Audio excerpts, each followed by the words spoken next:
is this focus on Eritrea, and why is it being called the de facto, and it's pejorative, North Korea of Africa? What is Eritrea doing that is so, I mean, it's irritating those in power in NATO countries, but also clearly annoying and angering human rights groups, Western human rights groups?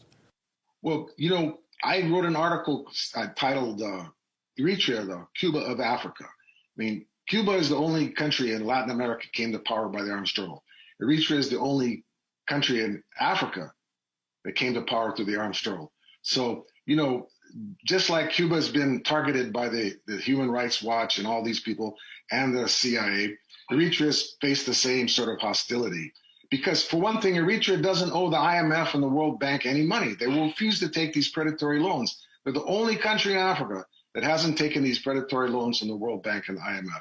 So that right off should tip you off to the fact that, hey, Eritrea is unusual in Africa. They're going to stand on their own 2 feet, and they're not going to sell their souls for the short-term money offered them by these, I call them the Western banksters, these predatory financial institutions. And, you know, when you go to Eritrea, they say it's a police state. You can hardly find a policeman on the street out there. I mean, the people are happy.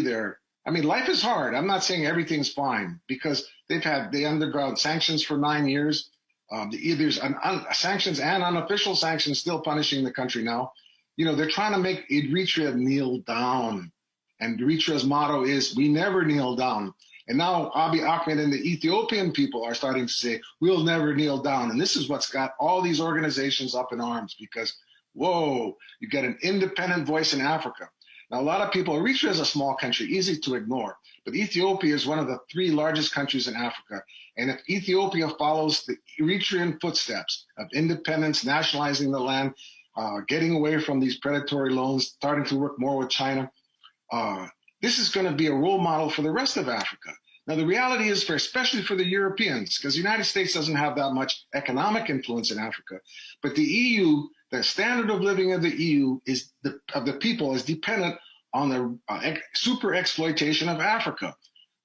EU could not maintain these people's high standard of living and education and healthcare and all these other things if they couldn't continue to rip off Africa, because Europe can no longer super exploit South America or Asia. Africa is the only place left where they can loot and plunder to their heart's content. And Ethiopia standing up and setting a role model for the rest of Africa is a major threat to the EU's dominance of their own population. So, of course, the EU is going to have to hate Abiy Ahmed because he's moving towards Eritrea. And that means that they're going to be independent.